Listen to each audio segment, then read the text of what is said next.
And then you get to 2011, your final year. And, man, you guys put on a charge. And you put on a charge through the month of September. We were 10.5 back with 32 to play. I'll make 2 points that I think are interesting. I hope you think they are too.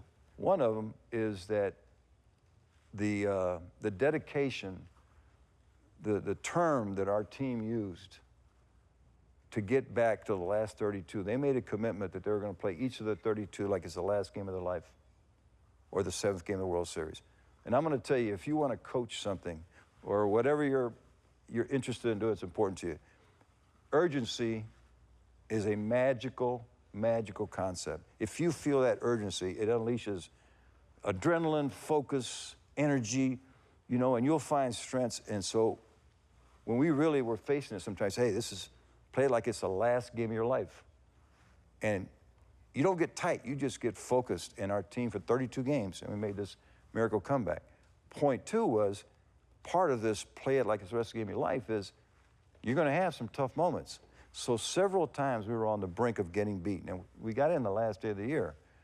So several times it looked terrible, and our club hung in there and pulled it together, and we didn't lose. This will to win, it's real. I mean, it's like my favorite term that I've learned. You know what an intangible is? The will to win is an intangible. Chemistry, that family feeling. If it's so strong, you can see it and feel it. It's a tangible intangible. There is a tangible intangible, and you can see it, and we had it. You get into postseason play on the last day. You have a tremendous run in the postseason. And I'm going to tell you, if you haven't watched the highlights of Game 6 of the World Series, it is not to be believed. I was there. And if you watch that game, Tony, unfold, I don't know if you have since, you can't believe it ends the way it does because I have 5 different comebacks. I mean, it shouldn't happen. You shouldn't win that game. But you do.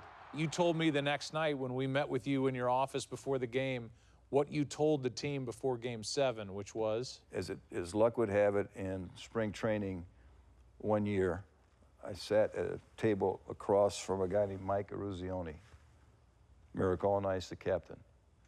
And sure enough, we start picking his brain, and he's telling us these stories about Miracle on Ice. And Mike described what Coach Brooks did after they beat Russia, but before they played Finland. So because people believed, if you weren't around then, that was it. Right. But they still had to go play right. after the Miracle on Ice. So we win Game 6, and the replays are coming, you know, ESPN, they're all playing them, and we'd all be looking at about 3:30. My wife looks at me, she says, "What are you doing?" I said, "I just realized that if we don't win Game 7, this is not the same story." And like 2 minutes later, I tell her, "We got to go. I got it." And what I got was, I was going to do the Herb Brooks. Because what Herb Brooks told his team before they played Finland, he said, you know, you've beaten Russia, and I can't say it like he said, but I know the punchline. He says, if you lose to Finland, it will haunt you the rest of your life. The rest of your life, this game will haunt you. And then they went out to beat Finland. So I said, we got to find a way to get that haunt thing going. Let's go to the video. Here's how it ended.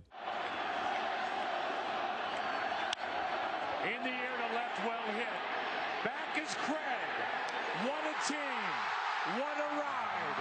The Cardinals are world champs in 2011.